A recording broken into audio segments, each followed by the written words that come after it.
For many, WarioWare Move It is not worth buying, especially for the $49.99 US it's priced at. If you're a solo player looking for a deep experience, the content is just not there. Move It's single-player campaign takes under 2 hours to complete, and its replay value is light compared to many other games in the series. If you're looking for local multiplayer, then that's a different story. There are a variety of modes that support 2 to 4 players. But again, for the solo player, there's just not a ton here. But allow me to contradict myself a bit, as I'm going to lightly retract my claim. I'm here to argue that WarioWare Move It is worth every penny, but with an important asterisk. You must know what you're getting into beforehand and willingly make the choice to embrace it. Because when you look at it knowing all this, the game is a joy to behold. It isn't the most content-rich, but the content that is here is in a class all its own. For those unaware, the WarioWare series is very simple in concept.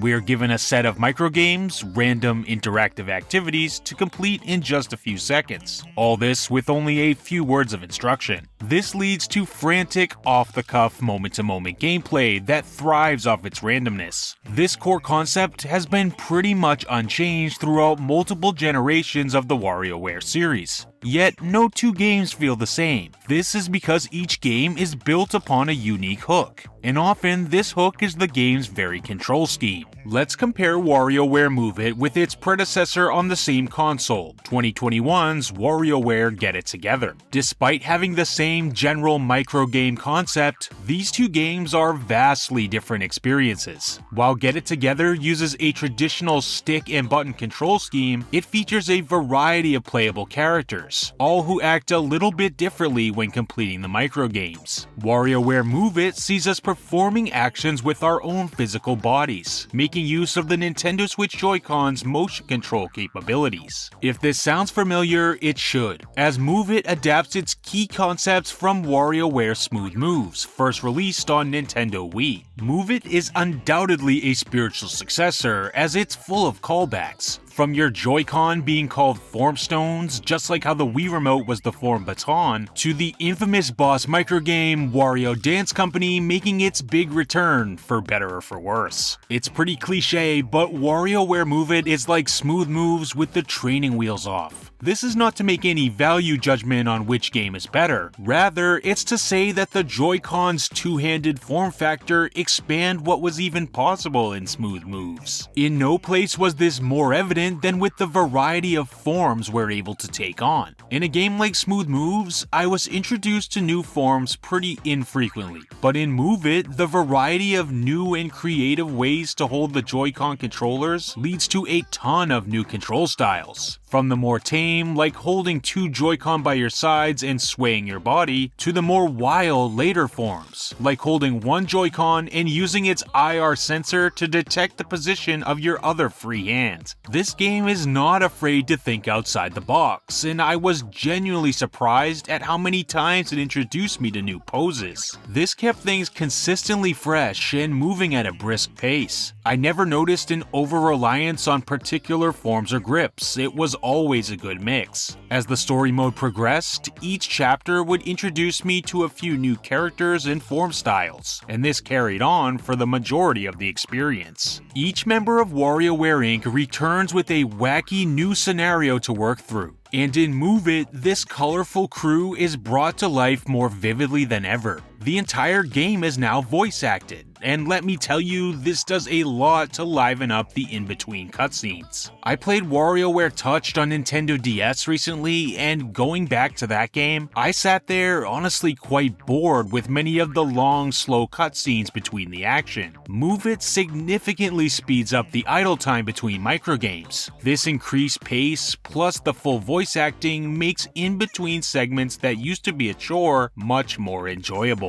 We have some memorable scenarios, like Mona and Lulu's mermaid meet and greet, or Dribble and Spitz getting accidentally caught in a boat race. It's all very fun, and these always expressive characters play their roles beautifully. As for the microgames, I found the best ideas to be the ones that were instantly understandable. The ones I didn't even have to think about and just naturally performed with my body. I'm happy to say this applied for most of them, which is an incredible testament to the skill of the developers, because I know that isn't an easy feat to accomplish. Similarly to in Smooth Moves, many of the microgame motions match your actual body's motion, so most games are extremely intuitive. There are a few exceptions, like this flying boss stage, and this one where you have to pick up and flip stuff on a grill. But even in these fringe cases where I did experience frustration, it was often due to my own misunderstanding rather than the intended controls actually being bad. Just like any other game, there can be a learning curve, but it's shockingly good to see how small that learning curve can be in Move It. This is due in part to the fantastic instruction given before each form is introduced. The super goofy, deep voice of an island spirit helps explain each technique with a laugh-out-loud funny monologue, and by the time you take that all in, you mostly get what to do. Once you see each form, you know exactly the type of frantic chores you're in for. Move It's particularly intuitive controls lend themselves to microgames so well. You'd have to go back to the 3DS and DS era entries, or even back to Smooth Moves itself, to find something that even comes close. And this is a big reason why WarioWare Move It is such a worthwhile experience. I compare it so much to Smooth Moves because it has a lot of the same benefits over the entries that don't involve motion controls. Often, the motion-based games are naturally more intuitive. There's more abstraction that takes place in something like Get It Together or Mega Micro Games, because you're not actually doing the actions. Instead, it's controlled solely with buttons and sticks. This lowers the natural ease with which one could play, and because of this, you can make a strong argument that this control style lends itself best to the WarioWare concept as a whole. Actions come more naturally, and there's a distinct ease and grace to the gameplay. And this leads me back to the whole mindset thing. To really appreciate WarioWare Move It, you need to approach it with a quality over quantity mindset. Again with the cliches, but it gets the point across. I really didn't want to spend any time in this review talking about the merit of this game even existing, but I feel that's hard to avoid when talking about a $50 game that's under 2 hours long. But I hope I could explain that WarioWare Move It is still worth it despite that short runtime, because it's an experience you simply can't get anywhere else. It's simple Nintendo magic, and you just have to know that going in. WarioWare Move It is yet another example of world-class software from Nintendo, and that comes in all shapes and sizes.